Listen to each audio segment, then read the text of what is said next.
చాలా సార్లు చాలా విషయాలు మనం నేర్చుకుంటా వచ్చాము. అనేక సందర్భాల్లో దేవుడు ఉన్నతంగా మనతో మాట్లాడుతూ వచ్చాడు. తన ప్రేమను, తన సహకారాన్ని మనకు ఇస్తూ వచ్చాడు. అయితే మనం వాక్యం వింటున్నప్పుడు ఆ వాక్యానికి మనం స్పందించి లేఖనాలు మనతో ఏదైతే మాట్లాడుతున్నవో ఆ లేఖనాలకు అనుకూలముగా మన జీవితాన్ని మనము మలుచుకోవాలి. అంతేకాదు దేవుని యొక్క మాట బలమైనది అని మనకు తెలుసు కదా! అది బలమైనది కదా! మనం హెబ్రీ పత్రిక 4 అధ్యాయము 12వ వచనంలో ఎప్పుడు మనం చదువుతామో, అది జీవము కలిగినది, బలమైనది, రెండంచులు గల ఎటువంటి ఖడ్గము కంటెను వాడి అయినది అని. అంటే ఒక ఉన్నతమైనటువంటి స్థితిలోనికి నడిపించగల శక్తి గల, ప్రేమ గల వాక్యము దేవుని మాట. ఇటువంటి దేవుని యొక్క మాట మనతో మాట్లాడుతున్నప్పుడు, ఆ మాటకు మనం స్పందించి నిలబడాలి. ఏదో లేఖనాల నుంచి 2 మాటలు చెప్పారు. మనం విన్నాము. ఆరాధన చేసుకున్నాం. వెళ్ళామని కాదు. ఆరాధనకి మనం వచ్చినప్పుడు, ఆ ఆరాధనలో దేవుడు మనతో ఏం మాట్లాడుతున్నాడు? ఆ విషయాల ద్వారా నాకేమి నేర్పించాలనుకుంటున్నాడు? తద్వారా నా బ్రతుకును ఎలా ఉండాలని ఆయన కోరుకుంటున్నాడు? ఈ విషయాలు మనం గ్రహింపులోనికి తీసుకొని రావాలి. ఇప్పుడు పుట్టుగుడ్డూరని మనం చూసాము. ప్రభువారే చెప్పిన మాటలవి. అతని జీవితం మారిందా లేదా చెప్పండి? అంతకుముందు గుడ్డివాడు. కానీ తర్వాత ఏమయ్యాడు? కళ్ళుండి చూచేవాడుగా మారిపోయాడు. తన జీవితాన్ని ప్రభువుకి ఇచ్చేసాడు. కనుక మన జీవితంలో కూడా లేఖనాల నుండి దేవుడు మాట్లాడుతున్నప్పుడు ఇది ఏదో ఒక ప్రసంగంలాగా తీసుకోకూడదు ఎప్పుడు. ఒకవేళ మనం ఒక ప్రసంగంలాగా తీసుకుంటే దానివల్ల పెద్దగా ప్రయోజనం ఏమీ లేదు. ప్రసంగాలు మనకు బోలెడన్ని దొరుకుతాయి బయట. వాక్యాలు విన్నాము, ఎన్ని ప్రసంగాలు చేశాము అని కాకుండా లేఖనాల నుండి దేవుడు మనతో మాట్లాడుతున్నప్పుడు ఆ మాటలకు మన హృదయ స్పందన చాలా అవసరం. ఒకవేళ ఆ స్పందన మనలో లేకపోతే, మార్పు మనలో లేకపోతే, మనం ఎన్ని సార్లు విన్నా అది వృధా ప్రయాస అవుతుంది. పెద్దగా ఉపయోగం ఏమీ ఉండదు. కనుక లేఖనాలు మాట్లాడుతున్నప్పుడు ఇది దేవుని మాట కదా అని ఆ మాటను స్వీకరించి, తద్వారా దేవుడు నా నుండి ఏం ఆలోచిస్తున్నాడనే విషయాలను గ్రహించాలి. లేదంటే నేనిక్కడ ఎంత చెప్పినా అదంతా కంఠశోష అయిపోతుంది. కనుక ఈరోజు కూడా మనము మరికొన్ని సంగతులు మనం జ్ఞాపకం చేసుకుందాం. మనకు నయమాను చరిత్ర మనకు తెలుసు. నయమాను గారి గురించి మనకు బాగా తెలుసు. కనుక నయమాను ఈరోజు మనకి ఏం పాఠాలు నేర్పుతున్నాడో అనేది మనం చూడాలిప్పుడు. నయమాను గురించి మనం చదువుకుంటూ. ఇశ్రాయేలు ప్రజలు వారికి రాజుగా ఉన్నటువంటి సందర్భాలన్నీ కూడా మనకు తెలుసు. సిరియా రాజు సైన్యాధిపతి నయమాను. ఆయన పేరేం పేరు? నయమాను. సిరియా రాజు యొక్క సైన్యాధిపతి ఆయన. అయితే ఈయనకి కుష్ఠవ్యాధి ఉంది. ఏముంది? కుష్ఠవ్యాధి ఉంది. ఈ కుష్ఠవ్యాధి వలన కాస్త ఇబ్బంది పడతా ఉండేవాడు. తనకంటూ ఒక మంచి ఫ్యామిలీ ఉంది. ఈ కుష్ఠవ్యాధి వల్ల కాస్త ఇబ్బంది పడతా ఉన్నాడు. అయితే ఇశ్రాయేలు ప్రజల మీదకు ఈ సిరియా సైన్యము వాళ్ళు దాడి చేసి కొంతమందిని బానిసలుగా తీసుకొచ్చేశారు. బానిసలుగా అంటే తెలుసు కదా! ఇంకా వాళ్ళు వాళ్ళకే అంకితం. వాళ్ళ చేత ఏ పనులైనా వాళ్ళు చేయిస్తారు. అక్కడే కూర్చోండి. అక్కడే కూర్చోండి మొత్తం. అంతా అక్కడే కూర్చోండి. కదిలేరండి. ప్రకాష్ చూడక నువ్వు. కనుక వాళ్ళ యొక్క పరిస్థితులు, వారి యొక్క సంగతులన్నిటిలోనూ బానిసమైనటువంటి జీవితాలను వాళ్ళని తీసుకొచ్చినప్పుడు, అందులో నుండి ఒక చిన్న అమ్మాయిని కూడా తీసుకొచ్చేశారు. ఈ చిన్న అమ్మాయిని తీసుకొచ్చినప్పుడు, ఈ చిన్న అమ్మాయి ఏం చేసిందంటే, సైన్యాధిపతిగా ఈ సిరియా రాజు దగ్గర సైన్యాధిపతిగా పనిచేస్తున్న నయమాన్ ఇంట్లో పనిచేయడానికి బానిసగా తీసుకొచ్చేసినటువంటి ఇశ్రాయేల్ ప్రజల్లో ఉన్న ఆ చిన్న అమ్మాయిని ఆ ఇంట్లో పని మనిషి కింద పెట్టేసుకున్నారు వాళ్ళు. మరి ఆ అమ్మాయి ఎందుకో నచ్చింది వాళ్ళకి. ఓకేనా? అలాగే ఆ ఇంట్లో పని మనిషి కింద పెట్టుకుంటే అక్కడ పని చేసుకుంటుంది. ఇశ్రాయేలు ప్రజల్లో ఎంతో ఉన్నతమైనటువంటి వ్యక్తులు కూడా ఉన్నారు. నిజంగా ఆ అమ్మాయి అక్కడ ఉంటే గనక అక్కడ పనిచేస్తూ అక్కడ ఉండిపోయి వాళ్ళ ఇంట్లో ఒక సొంత మనిషిలాగా వాళ్ళతో కలిసి అక్కడ ఉంటుంది. ఎవరు? ఇశ్రాయేలు ప్రజల్లో నుంచి తీసుకొచ్చినటువంటి ఆ చిన్నమ్మాయి. ఇప్పుడు ఆ ఇంటి యజమాని అవుతాడు కదా! ఇప్పుడు నయమాన్ అన్న ఆయన. నయమాను తన భార్య మరి వారికి పిల్లలున్నారో లేదో అక్కడ మనకు చూపలేదు గానీ అక్కడ కుటుంబంతో అలా బ్రతుకుతున్నప్పుడు ఈ కుష్ఠవ్యాధి ఉండి ఆ కుష్ఠవ్యాధితో బాధపడటం ఈ చిన్నమ్మాయి చూసింది. ఇంట్లో పని మనిషిగా ఉంది కదా! పాపం మరి తన ఓనర్ కదా ఇప్పుడు. ఆ కుష్ఠవ్యాధిగా ఉండి బాధపడతా ఉంటే చూసి అయ్యో! నా నా యజమానికి ఈ కుష్ఠవ్యాధి ఉంది అని తన బాధను బట్టి ఇప్పుడు మరి యజమాని అస్తమానం ఇంటికాడ ఉండడు. బయటికెళ్ళిపోతా ఉంటాడు గదా! సైన్యాధిపతిగా పైగా సైన్యంలోకి వెళ్ళిపోతా ఉంటాడు గదా! ఇప్పుడు అక్కడ తన యజమానురాలు అంటే నయమాను భార్య. ఆ భార్య దగ్గర ఉండి ఆమెతో ఒక సందర్భంలో మాట్లాడుతూ ఆ చిన్న అమ్మాయి అంటుంది గదా! "అయ్యా మరి ఇక్కడ నా యజమాని మీ భర్త గారు కుష్ఠవ్యాధితో బాధపడుతున్నారు కదా! కానీ ఇశ్రాయేలు దేశంలో షోమ్రోను పట్టణంలో నా యజమానుడు ఉంటే అతను బాగుపడతాడమ్మా. ఆ కుష్ఠవ్యాధి తగ్గుతుందమ్మా" అని చెప్పింది. ఎవరు? ఇశ్రాయేలు ప్రజల దగ్గర నుంచి ఎత్తుకొచ్చేసారు కదా చిన్నమ్మాయిని, ఆ అమ్మాయి. చెప్తే బాగుపడతాడమ్మా అని చెప్పగానే, సరే అలాగా అని చెప్పేసి ఆమె నమ్మింది. ఎవరు? ఆ! తన యజమానురాలు. నయమాను భార్య నమ్మింది. నిజంగా ఇక్కడ ఒక చిన్న విషయం ఆశ్చర్యం కలిగించే విషయం నాకు అర్థమైంది. మరి మీకు అర్థమైంది చెప్పాలి. ఇప్పుడు ఈ చిన్నమ్మాయి పని మనిషి గదా! పని మనిషి చిన్నమ్మాయి గదా!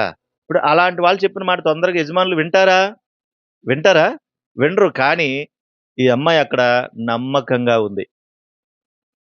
ఒకరు ఎవరైనా మనల్ని నమ్మాలనంటే అక్కడ మన ప్రవర్తన కనుపరచగలగాలి. ఆ ప్రవర్తన అక్కడ మంచి సాక్ష్యం కలిగి ఉండాలి. అప్పుడే మనల్ని నమ్ముతారు వాళ్ళు. నమ్మకుండా మనం ఎలా చేయగలుగుతాం? ఉత్తినే సరదాగా, ఆకతాయితనంగా, సరదాగా ఉండకూడదు క్రైస్తవులు. ఆనందంగా ఉండాలి, సంతోషంగా ఉండాలి, దైవిక క్రియలు కనుపరచాలి గానీ, ఏదో వెటకారంగా, వేళాకోళంగా అన్నట్టుగా మన మన ప్రవర్తన కనిపించకూడదు. ఆ కుటుంబంలో ఈ చిన్న అమ్మాయిని చూసినప్పుడు వాళ్ళకి ఎంత ముచ్చటేసుండుంటదో కదా! వాళ్ళెంత ఆనందపడుంటారో. కనుక ఆ అమ్మాయి ఇప్పుడు చెప్పిన సాక్ష్యాన్ని బట్టి షోమ్రోను పట్టణంలో నా యజమానుడుంటే, అమ్మా ఆ కుష్ఠవ్యాధి తగ్గుతుందమ్మా అని చెప్పింది. చెప్తే ఆ యజమానురాలు ఇప్పుడు ఎవరికి చెప్పాలి? భార్యకి చెప్పింది కదా! ఈ పిల్ల. అప్పుడెవరికి చెప్పాలి? భర్తకి చెప్పాలి కదా! ఇప్పుడు భర్తొచ్చిన తర్వాత భర్తతో మాట్లాడింది. ఏవండీ ఇలాగా మన అమ్మాయి ఒక అమ్మాయి ఇంట్లో ఉంటుంది గదా! ఈ అమ్మాయి షోమ్రోను పట్టణంలో ఒక దైవజనుడున్నాడు. అక్కడ రాజున్నాడు. అక్కడో రాజున్నాడు. అతను బాగు జేస్తాడక్కడ అని చెబుతుంది. ఏవండీ మనం ఎన్నో ప్రయత్నాలు చేశాం కదా! ఎన్నో ఇబ్బందులు పడ్డాం. ఏదో రకంగా ఈ రోగం పోవాలని కదా మన ఆశ. ఇన్ని చేశాం కదా! ఒకసారి ఆ దేశం ఎళ్ళండి. అక్కడికి వెళ్ళండి. ఏమో ఆ అమ్మాయి చెప్పిన దాంట్లో మరి ఏముందో ఏమో మనకు తెలీదు గదా! ఎళ్తే ఏం పోయింది? ఎన్నో చేశాం కదా మనం. కదా! చాలా జీవితాల్లో చాలా మంది అలాగే ఉంటారు కదా! ఎన్నో చేస్తారు. ఇక్కడో రాయేద్దాం, ఇక్కడో రాయేద్దాం అని ఎన్నో ప్రయత్నాలు చేస్తారు. ఏదో రాయి తగలపోతుందా అని ఎక్కడ పడితే అక్కడ ఎలా పడితే అలాగా రాయిలేస్తే, ఆ రాయొచ్చి మళ్ళీ ఏమవుద్ది? మనకే తగులుతది. ఇక్కడ అలా కాదు. ఈ అమ్మాయి అబద్ధాలు చెప్పేది కాదు. నిజాన్ని చక్కగా చెప్పింది. ఆ అమ్మాయి మాటలు చాలా అందంగా నచ్చాయి. సరే ఇదేదో బాగుందనుకుని భార్యకి చెప్తే భార్య ఎళ్లి భర్తతో చెప్పింది. భర్త ఎళ్లి ఇప్పుడు ఎవరికి చెప్పాలి మరి? తన చోట పని చేస్తున్నాడు కదా! ఎక్కడ? రాజు దగ్గర అంతఃపురంలో కొలుములో సైన్యాధిపతిగా ఉండి అక్కడ పని చేస్తున్నాడు. ఇప్పుడు ఎవరికి చెప్పాలి మరలా? సైన్యాధిపతి కాదు ఇక్కడి నుంచి విడిచిపెట్టి వెళ్ళిపోతే కుదురుతుందా? కనుక రాజు దగ్గరికెళ్ళాడు. అయ్యా రాజా! ఇక్కడ షోమ్రోను పట్టణంలో ఎవరో ఉన్నారంట. ఆ రాజు దగ్గరికి వెళ్తే నాకు కుష్ఠవ్యాధి తగ్గుతుందంట. మా ఇంట్లో ఒక అమ్మాయి ఉంది. అక్కడి నుంచి వచ్చిన అమ్మాయి మనం తీసుకొచ్చేసాం గదా! ఆ అమ్మాయే చెప్తుంది. బాగుంటుందంట. ఎన్నో ప్రయత్నాలు చేశాము. ఇదో ప్రయత్నం కూడా చేస్తాం. రాజా నీ చిత్తమైతే నేనెక్కడికెళ్తాను? షోమ్రోన్ పట్టణానికి వెళ్తాను అని పర్మిషన్ తీసుకున్నాడు. రాజుగారికి కూడా చాలా ఆనందం వేసింది. ఇక్కడ ఇంకో మాట కూడా వినాలి. ఇంకో మాట కూడా వినాలి.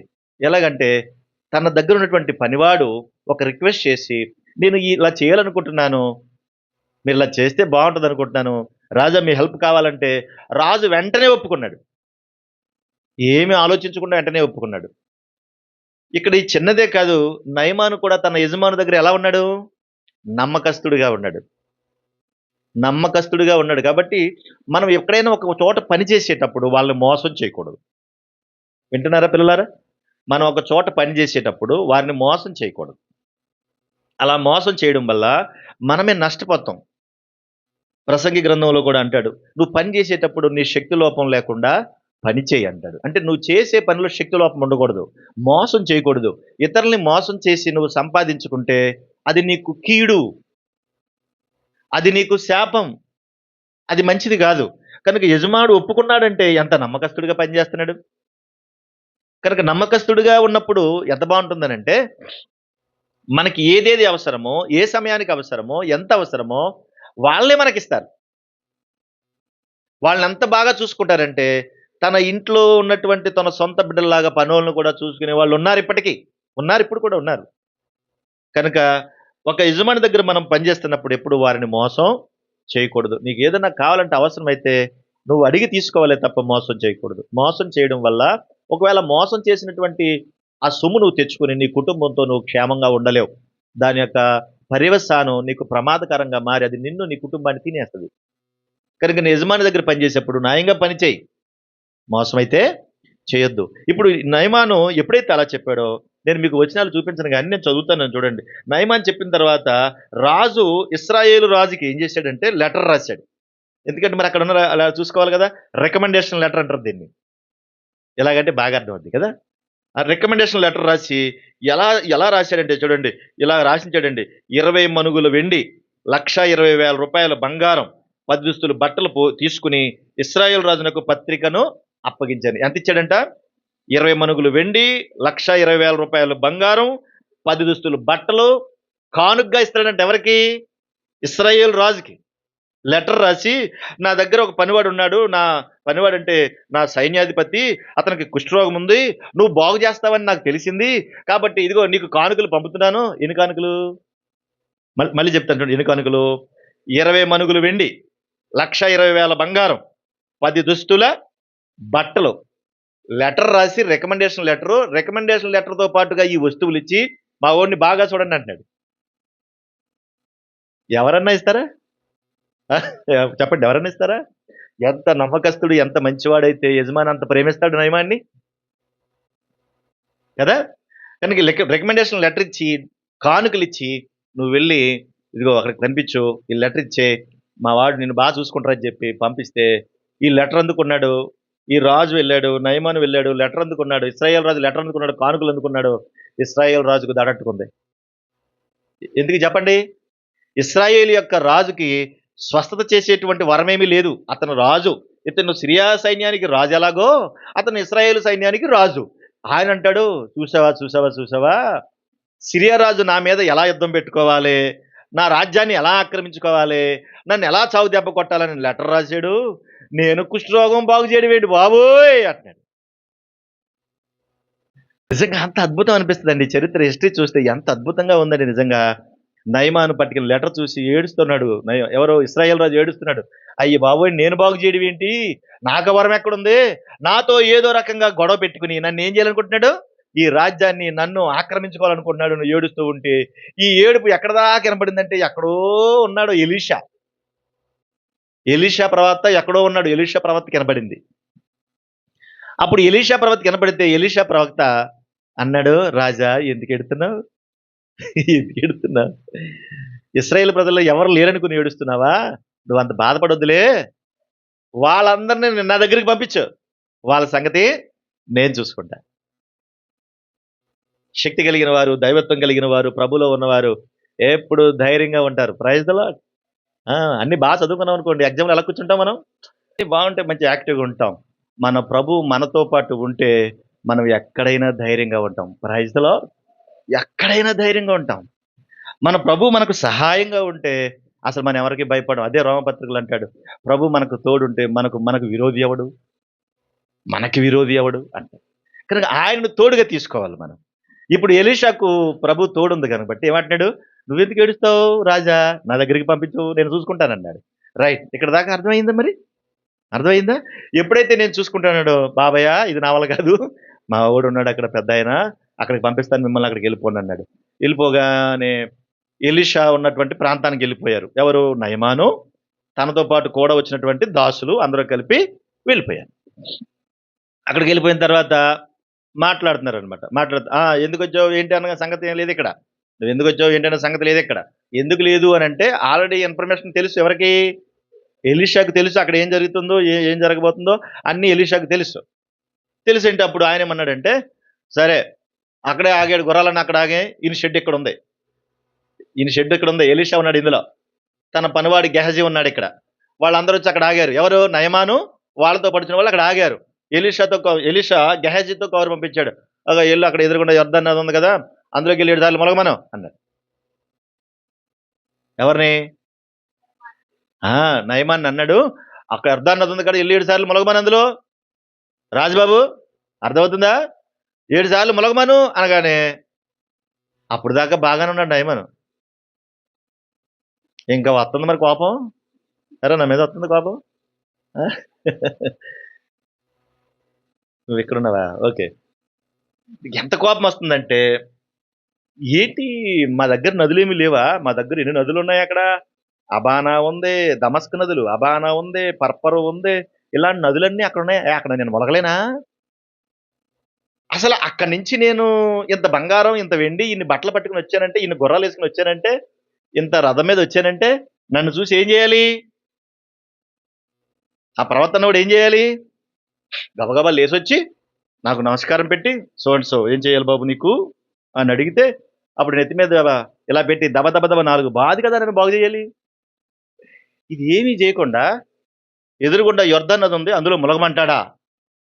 నేను మొలగనా అని వెళ్ళిపోయాడండి.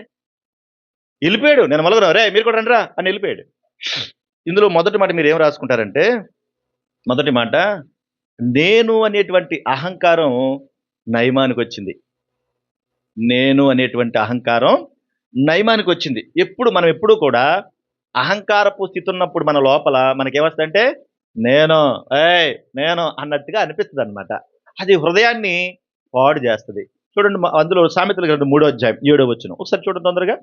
సామెతల గ్రంథం 3వ అధ్యాయము 7వ వచనం చూడండి, త్వరగా చదవాలి. నేను జ్ఞాని కదా అని నీవు అనుకోవద్దు. చాలమ్మా, ఏమంటున్నాడు? నేను జ్ఞాని కదా అని నీవు అనుకోవద్దు. మనం ఎప్పుడు కూడా దేవుని దగ్గర నేనా అనే ఆ మనసు నీకు వచ్చిందంటే నీ జీవితం ఇక నాశనమే అయిపోయినట్టే. నీ జీవితం నిన్నెవరు బాగు చేయలేరు. కాబట్టి నేను అనేటువంటి అహం మన లోపలికి రాకూడదు. అదే సామెతల గ్రంథం 1వ అధ్యాయం 32వ వచనం కూడా చదవండి. చదువమ్మా. జ్ఞానము లేని వారు దేవుణ్ణి విసర్జించి నాశనం అయిపోతారంటాడు. చాలమ్మా, జ్ఞానం లేని వాళ్ళు ఏం చేస్తారంటే దేవుణ్ణి విసర్జించి నాశనం అయిపోతారు. అంటే ఏంటి? వాళ్ళ జీవితాన్ని వాళ్ళే పాడు చేసుకుంటారు. ఇప్పుడు వచ్చాడు మొలగమన్నాడు, మొలగమంటే నేను ఎక్కడి నుంచో వస్తే కనుక నా దగ్గరికి వచ్చి 2 చేతులు నా పైనెట్టి ఇలాగిలాగ ఆడించి ఏదోటి అనాలి కదా, ఏదోటి అంటే కదా నేను బాగుపడతాను. అదేమీ చేయకుండా నన్ను నదిలో మొలగమంటాడా అనేసి తిరిగి వెళ్ళిపోతున్నాడు. తిరిగి వెళ్ళిపోతా ఉంటే తన కూడా వచ్చిన వాళ్ళలో ఒకడు అన్నాడు, అయ్యా ఆయన ఏం చెప్పాడు మనకి? ఎదురుగుండా యొర్దాను నది ఉంది, ఈ యొర్దాను నదిలో ఏం చేయమన్నాడు? 7 సార్లు మొలగమన్నాడు. అంతే కదా. ఒకవేళ ఆయన ఇంకేదైనా పెద్ద పని చెప్పాడు అనుకో, మనం చేయకుండా ఉంటామా? ఈ రాయి ఎత్తితే నీకు రోగం తగ్గిద్ది అన్నాడు అనుకో, రాయి ఎత్తకుండా ఉంటామా? ఏదోటి చెప్తే ఏదోటి చేస్తాం కదా. ఆయన ఏమన్నాడు? మొలగమాడు, అంతే కదా. మన ఊరిలో కూడా పెద్ద పెద్ద నదులన్నీ ఉన్నాయనుకోండి, ఉన్నాయి, మనం అక్కడైనా మొలగొచ్చు. కానీ ఏమో ఆయన ఇక్కడ మొలగమన్నాడు, అది చిన్న పనే కదా చెప్పాడు. పెద్ద పని ఏమన్నా చెప్పాడా? చేస్తే ఏం పోయిందండి అన్నాడు.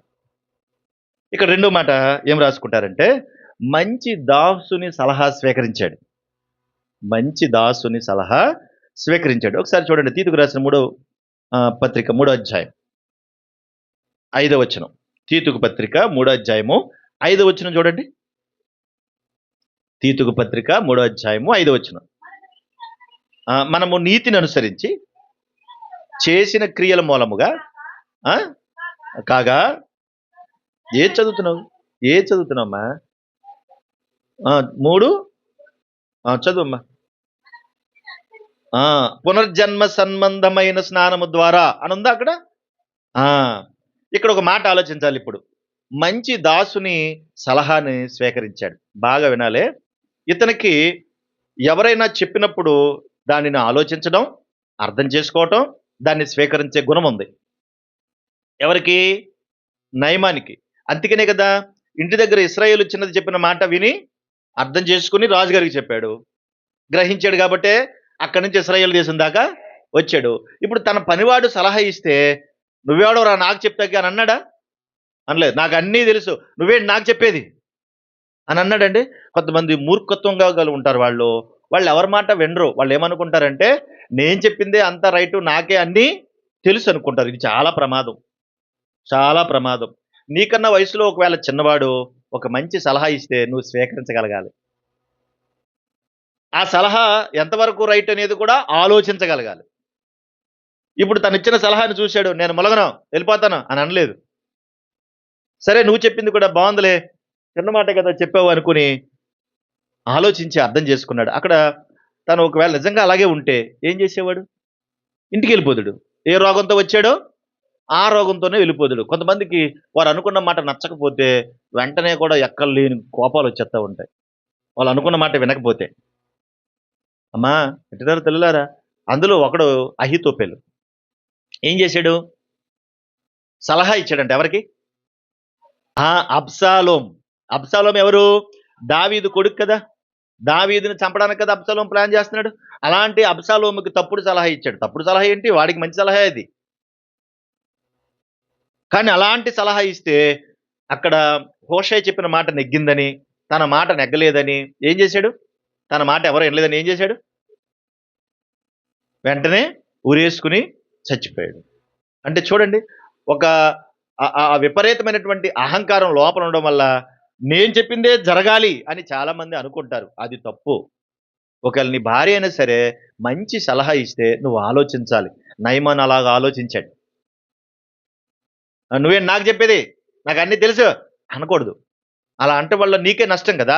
ఇప్పుడు వినలేదనుకోండి, వెళ్ళిపోతాడు. ఏ కుష్ఠరోగంతో వచ్చాడో ఆ కుష్ఠరోగంతోనే పోతాడు. రాజుగారు ఏమడుగుతాడు అప్పుడు? ఏవయ్యా, రికమెండ్ లెటర్ రాశాను, ఇన్ని కానుకలు ఇచ్చాను, ఏంటి ఎలాగెళ్ళావు అలాగే వచ్చావు ఏంటిదే అంటాడు. ఏమైపోతాడు అక్కడ? భార్య అడుగుతుంది, ఇదేంటండి కష్టపడి ఇక్కడి నుంచి అక్కడ దాకా పంపించాం, ఏమీ లేకుండా వచ్చారేంటి అని అడుగుతుంది కదా. ఆ చిన్నపిల్ల అడుగుతుంది, అయ్యా నా యజమాని బాగు చేయకుండా పంపడే, ఖచ్చితంగా పంపిస్తాడే, మీరేంటి ఇలా తిరిగి వచ్చారని అడుగుతాడు. ఎంతమందికి సమాధానం చెప్పాలి? అదే బాగుపడితే ఎంతమంది ఆనందిస్తారు. అందుకనే ఆ దాసుడు చెప్పిన సలహాను ఏం చేశాడు? స్వీకరించాడు. చూడండి 27వ అధ్యాయం సామెతల గ్రంథం 6వ వచనం మనందరికీ తెలిసిన మాట, అవసరం కాబట్టి జ్ఞాపకం చేస్తాను. చూడండి 27వ అధ్యాయము 6వ వచనం.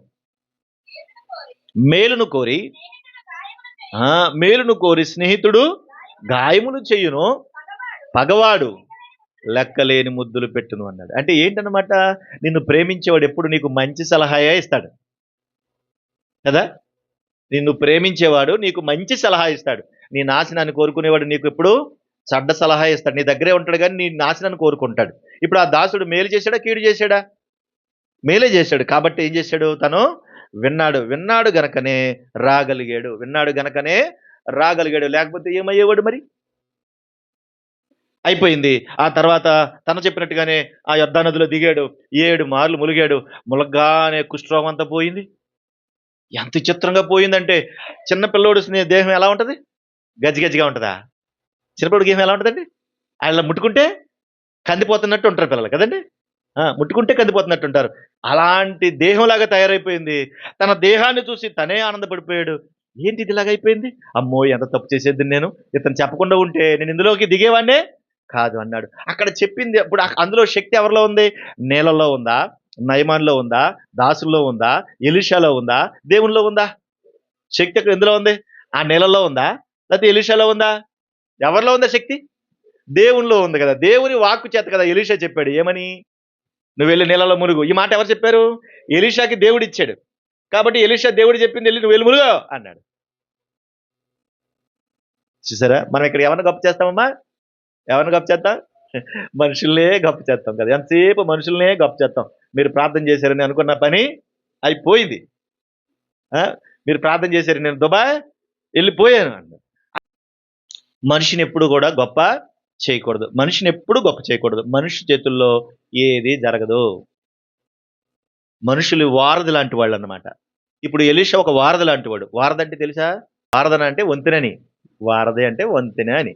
ఒక వంతెన లాంటిదంటే ఇటు దేవునికి ఇటు నీకు మధ్యలో ఉండి, అయ్యా మరి నయమాన్ వచ్చాడు, కుష్ఠవ్యాధి ఉంది, ఏం చేయమంటావు నాయన అని ప్రభుని అడిగాడు. ప్రభు అన్నాడు ఇల్లు అక్కడ మొలగమని చెప్పన్నాడు. ఈ మధ్యలో ఇవన్నీ ఎవరు మాట్లాడుతున్నారు? ఇవన్నీ ఎలీషా మాట్లాడుతున్నాడు. సేవకుడైనా అంతే, ఒక మనిషి ఎవరైనా విశ్వాస అయినా అంతే.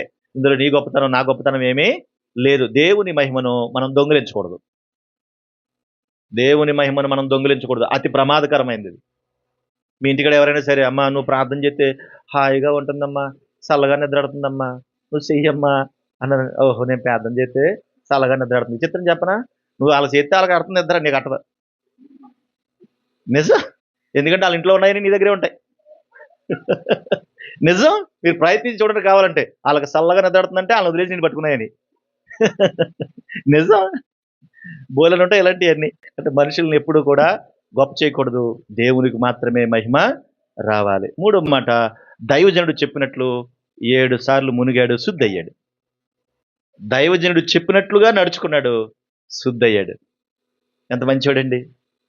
కనుక దేవుని యొక్క వాక్యం వింటున్నప్పుడు ప్రారంభంలో చెప్పినట్లుగా నువ్వు దేవుని మాట వినాలి. దైవజనుడు, సేవకుడు దేవునికి, మనుషులకు వారధిగా ఉన్నాడు. దేవుని మాటలు తీసుకుని మనుషులకు చెప్తాడు. మనుషులు ఆ మాటలు వింటే బాగుపడతారు, స్వస్థత పొందుతారు. కానీ ఇప్పుడు ఎవరు బాగు చేశారు ఆయన్ని? ఎలీషా బాగు చేశాడా? దేవుడు బాగు చేశాడా? దేవుడే బాగు చేశాడు. ఈ మాట మనము నమ్మాలి. కనుక ఒక ఉన్నతమైనటువంటి స్థితిలోనికి దేవుడు నడిపించి అతన్ని బాగు చేస్తే అతని యొక్క ఆనందం ఎలా ఉంటుంది చెప్పండి అసలు. యోబు గ్రంథం 33వ అధ్యాయం, యోబు గ్రంథం 33వ అధ్యాయం 19వ వచనం చదవండి, త్వరగా చదవాలి. యోబు గ్రంథము 33వ అధ్యాయము 19వ వచనం. వ్యాధి చేత మంచమెక్కుట వలన ఒకని ఎముకలలో ఎడతగని నెప్పులు కలుగుట వలనను వాడు శిక్షణము నొందును. ఏం జరుగుతుందంట? వ్యాధి చేత మంచమెక్కుట వలన, ఎముకల్లో ఎడతగని నొప్పులు రావడం వల్ల, ఇవన్నీ ఏంటంట? శిక్షణ నొందుతున్నాడు అని. దీన్ని ఎలా అర్థం చేసుకోవాలి? నీకు ఏదైనా ఒక రోగం వచ్చింది అనుకోండి, ఆ రోగం దేనికోసం వచ్చినట్టు? శిక్షణ కొరకు అన్నాడు. నీకు ఈ లోపం ఉంది, నీకు ఈ ఇబ్బంది ఉందంటే అది నీ శిక్షణ కొరకు, నిన్ను సరిచేయట కొరకు, నిన్ను బాగు చేయట కొరకు.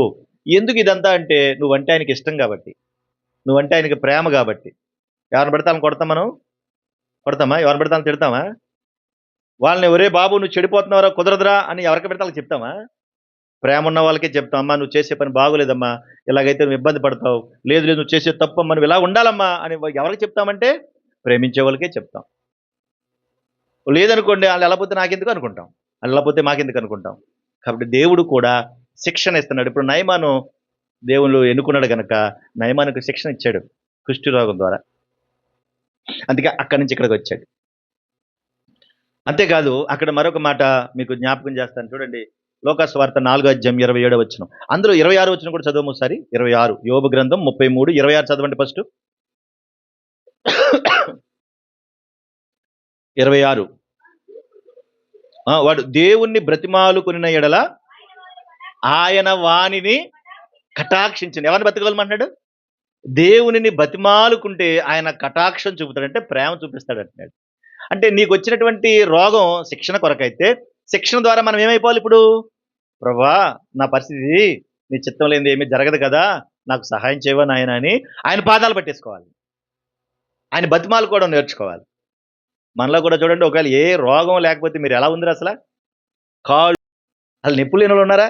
మరి నొప్పుల కోసం ప్రార్థన చేయొచ్చా? అసలు ఏ జబ్బులు లేని వాళ్ళు భూమి మీద ఎవరు లేరు. దేవుడు ఏదైనా మనకు ఒకటి ఇచ్చాడు అని అంటే అది మన శిక్షణ కొరకు. శిక్షణ ఎందుకు అంటే నువ్వు ఆయన పాదాలు పట్టుకోవడానికి. ఆయన పాదాలు పట్టుకుని ఎందుకు ఇంత బతిమాలుకోవాలి నువ్వు అని అంటే నువ్వంటే ఆయనకి ఇష్టం గనక, నువ్వంటే ఆయనకి ప్రేమ గనక. కాబట్టి నయమాన్ని ప్రేమించిన దేవుడు అలా నడిపించాడు.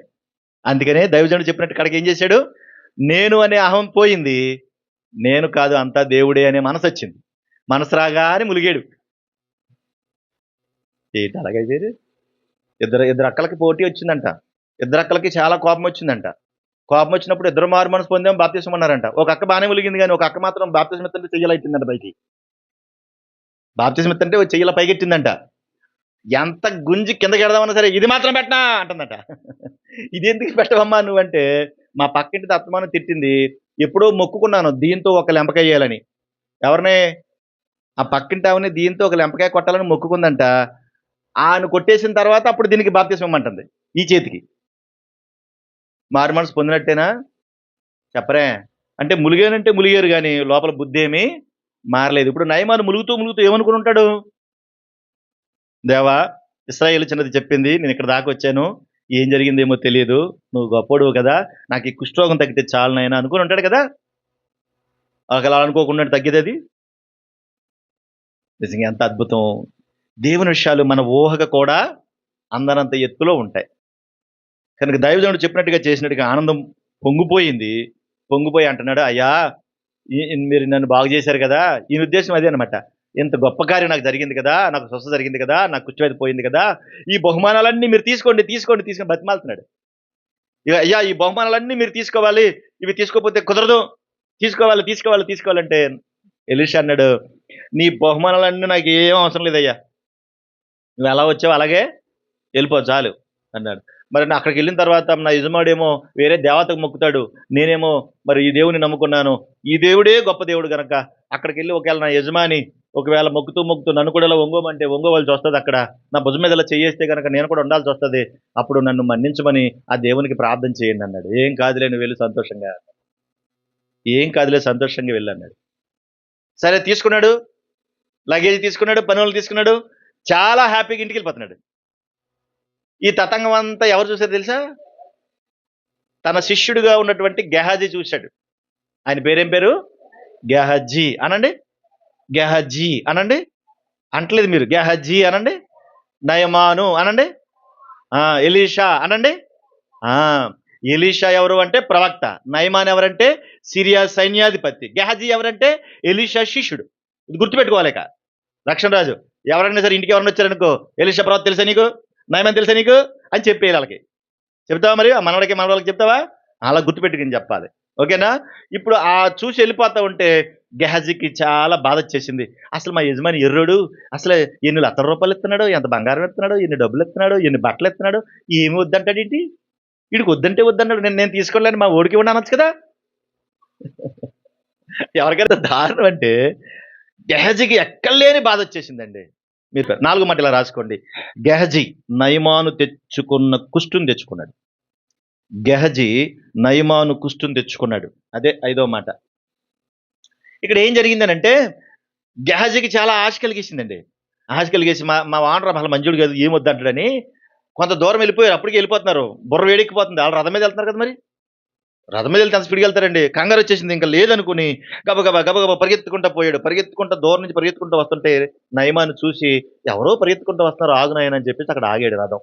ఆగగానే అతని దగ్గరికి వచ్చాడు, గెహజీ దగ్గరికి వచ్చాడు. వచ్చి, అయ్యా ఇందాక మా వానరు గారు చాలా చెప్పాడు, మీరు ఏమో వద్దన్నారు కదా, ఆయన కూడా వద్దనే చెప్పాడు కదా, ఎక్కడి నుంచో ఇప్పుడే చుట్టమీకలు వచ్చారు.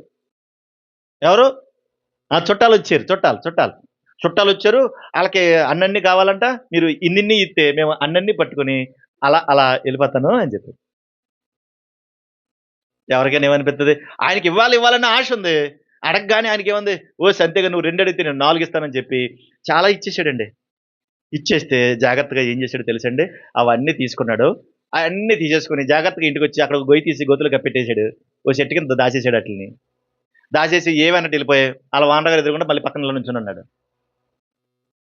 అప్పుడు ఎలీషా మాట్లాడుతున్నాడు అన్నమాట. భలే ఉంటుందండి ఎలీషా. ఏమన్నాడు తెలుసండి? గెహజీ ఎక్కడికి వెళ్ళావు అని. గెహజీ ఎక్కడికి వెళ్ళావు అని. నేను ఎక్కడికి వెళ్ళాను? ఇక్కడే ఉన్నాను, ఎక్కడికి వెళ్ళలేదు, ఇక్కడే ఉన్నాను అంటున్నాడు. ఇక్కడే ఉన్నావా? నువ్వు ఎక్కడెక్కడ తిరిగావో అక్కడికి నా మనసు వచ్చింది తెలుసా నీకు? ఎవరు వచ్చారంటే కూడా, ఎవరి మనసు? మన వాళ్ళు ఎక్కడెక్కడ తిరిగి వచ్చారో మనకు తెలియకుండా ఉంటుందా? 5 గంటలకు ఏ ప్లేస్లో ఉంటాడో, 4 గంటలకు ఎక్కడ ఉంటాడో, 3ంటికి ఎక్కడ ఉంటాడో, 9ంటికి ఎక్కడ ఉంటాడో మనకు తెలియకుండా ఉంటుందా? చెప్పరే, కాలేజీకి వెళ్ళిపోతున్నాను అంటాడు, పెద్ద బ్యాగ్ వేసుకుని వెళ్ళిపోద్ది. ఇలాగెలా అనుకుంటాను. బ్యాగ్ వేసుకుని వెళ్ళిపోద్ది. ఎన్నింటికి కాలేజీ వదులుతారో తెలుసు, ఎన్నింటికి బస్సు వస్తుందో తెలుసు, ఎన్నింటికి ఎక్కడో తెలుసు. ఏమ్మా అంటే ప్రైవేట్ క్లాసు, బస్సు దొరకలేదు, ఏ క్లాస్ ఉంటుందో ఎక్కడ ఉంటుందో ఏం చేస్తా మనకు తెలియకుండా ఉంటుందా? ఎందుకు అలాగా? నా మనసు నీతో రాలేదా అన్నాడు. ఎలీషా ప్రవక్త గనక తను ఏమేం చేస్తున్నాడో అతనికి బాగా అర్థమైపోయింది. అందుకే అన్నాడు, నువ్వు ఇన్ని పనులు చేసావు కదా అమ్మా, ఇప్పుడు చూపిస్తాను నీకు. చూడండి, ఇప్పుడు రాజులు 2వ గ్రంథం 5వ అధ్యాయం, రాజులు 2వ గ్రంథం 5వ అధ్యాయం 25వ భాగం. అతడు లోపలికి పోయి తన యజమాని ముందర నిలవగా ఎలీషా వాడిని చూచి, గెహజీ నువ్వు ఎచ్చటి నుండి వచ్చితవని అడిగినందుకు వాడు, నీ దాసుడైనటువంటి నేను ఎచ్చటికి పోలేదనెను. 26. అంతట ఎలీషా వానితో, ఆ మనుషుడు తన రథము దిగి నిన్ను ఎదుర్కొనుటకు తిరిగి వచ్చినప్పుడు నా మనసు నీతో కూడా, నువ్వు రథం ఎక్కడం, అక్కడ బట్టలు తీసుకోవడం, కానుకలు తీసుకోవడం, రథం దిగి మరలా తిరిగి రావడం, అవన్నీ తీసుకొచ్చి జాగ్రత్తగా దాచుకోవడం నేను చూడలేదనుకున్నావా అని ఏమన్నాడు చూడండి. ద్రవ్యమును, వస్త్రములను, ఒలీవ చెట్ల తోటలను, ద్రాక్ష తోటలను, గొర్రెలను, ఎడ్లను, దాసీలను సంపాదించుకొనుటకు ఇది సమయమా? నేనేం చెప్పాను? ఇప్పుడు ఏమైంది అక్కడ? యజమానేమో వద్దన్నాడు, పన్నుడు ఏమంటున్నాడు? పన్నుడు ఏమంటున్నాడు? దేవుడు అన్నాడు, నువ్వు ఈ పని చెయ్యొద్దు, జాగ్రత్త అన్నాడు. ఇప్పుడు నువ్వు నువ్వు నువ్వు వెళ్ళి ఆ పనే చేస్తున్నావు అనుకోండి, అక్కడ దేవునికి ఏమైంది? ఎంత అవమానం అయిపోయింది. ఇన్ ఇక్కడ గెహజీ ఏం చేశాడు? తన తన యొక్క దేవుణ్ణి అవమానపరిచాడు. తన సేవకుడిని కూడా అవమానపరిచాడు. ఎంత అవమానం. ఇదేనా సమయం? డబ్బు సంపాదించుకోవడానికా ఇదే సమయం? ఇంక వేరే దొరకలేదా? ఒకవేళ నిజంగా కూడా గెహజీకి కావాలనుకోండి, ఎలీషాని అడిగితే ఏం చేద్దుడు? అయ్యా నాకు ఇది కావాలి, ఇంటికి చుట్టపీకలు వచ్చారు, అలా కావాలి అంటే ఇవ్వడా? ఎవడా అండి? మన దేవుడు చేతగానుడా? మన దేవుడు ఏమీ లేనుడా? ఆయన పేరే ఉన్నవాడు. ఆయన పేరే ఉన్నవాడు.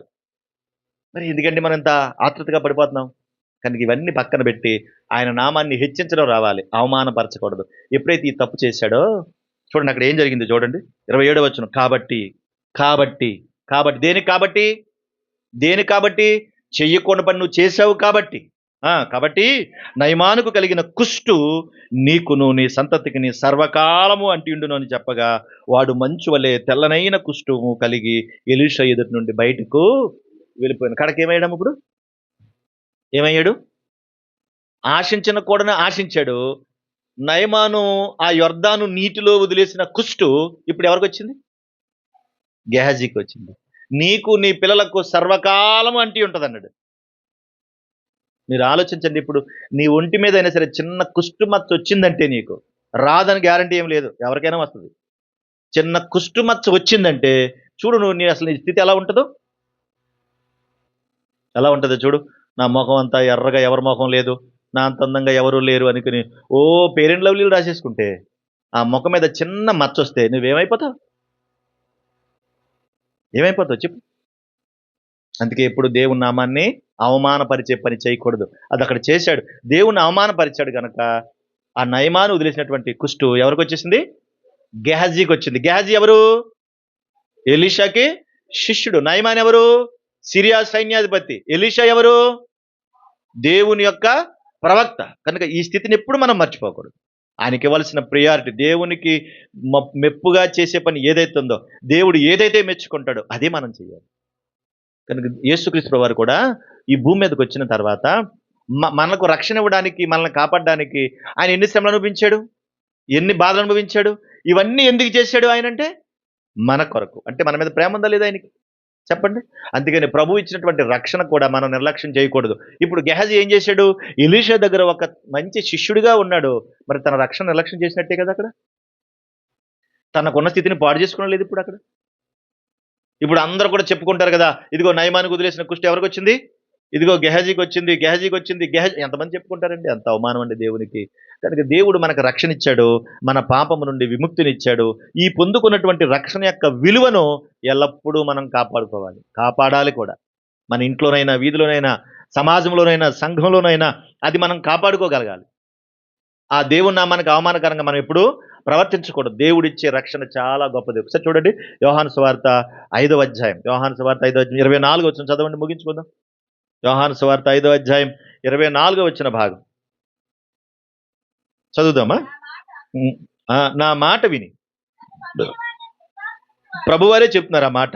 నా మాట విని నన్ను పంపిన వాని యందు విశ్వాసముంచు ప్రతివాడు నిత్య జీవము గలవాడు. వాడు తీర్పులోనికి రాక మరణములో నుండి జీవములోనికి దాటి ఉన్నాడని మీతో నిశ్చయముగా చెప్పుచున్న. ఆ మాట అండర్లైన్ చేసుకోవాలి, చాలా ప్రాముఖ్యమైన విషయం కదా అది. నా మాట విను ఫస్ట్ అంటున్నాడు. అది నువ్వు నా మాట వినాలి. మీరు నా మాట వినండి. నా మాట వింటే నన్ను పంపిన వాడైనటువంటి తండ్రి యందు మీరు విశ్వాసం ఉంచితే మీరు నిత్య జీవం గలవారు అవుతారు. అలాంటి వారు తీర్పులోకి రాక ఎక్కడి నుంచి వెళ్ళిపోతారు? మరణములో నుండి జీవములోనికి దాటిపోతారన్నాడు. ఇప్పుడు గెహజీ ఏం చేశాడు? జీవంలో బతకాల్సిన వాడు తిరిగి మరలా తీర్పు ద్వారా వచ్చి ఎక్కడికి వచ్చేసాడు? ఇప్పుడు మరలా మరణ స్థితిలోకి వచ్చినట్టు వచ్చేసాడు. అందంగా ఉన్నవాడు తన జీవితాన్ని పాడు చేసుకున్నాడు. ఇలాంటి స్థితి ఎప్పుడు మనం కలిగి ఉండకూడదు. ఎప్పటి వరకు దేవుడు మనకి జీవితాన్ని ఇచ్చాడో అప్పటి వరకు మనం బ్రతకాలంతే. నయమాను చిన్నది చెప్పిన మాట విన్నాడు. ఆ చిన్నది తన సాక్ష్యాన్ని కాపాడుకుంది. నయమాను తన యజమాను దగ్గర సాక్ష్యాన్ని కాపాడుకున్నాడు. అంతేకాదు, వచ్చిన తర్వాత ఎక్కడో చిన్న అహంకారం ఉన్నా కానీ ఆ అహంకారాన్ని కూడా విడిచిపెట్టి స్వస్థత పొందుకున్నాడు. దేవుని దగ్గర చోటు సంపాదించుకున్నాడు. సంతోషంతో తిరిగి వెళ్ళాడు. మన జీవితం కూడా దేవుని దగ్గర ఆ మంచి స్థానాన్ని సంపాదించుకోవాలి. అలాగే మనం వెళ్ళాలి. ఇప్పుడు ప్రభు బల్ల దగ్గరికి వెళ్తున్నామంటే మనము ఆ బల్ల దగ్గరికి వెళ్ళడానికి ఎందుకు అనుకుంటున్నారు? బల్ల ఎందుకు తీసుకుందాం అనుకుంటున్నారు మనం? ఆ ప్రభు యొక్క శరీరాన్ని, ప్రభు యొక్క రక్తాన్ని ఎందుకు తీసుకున్నాం మనము?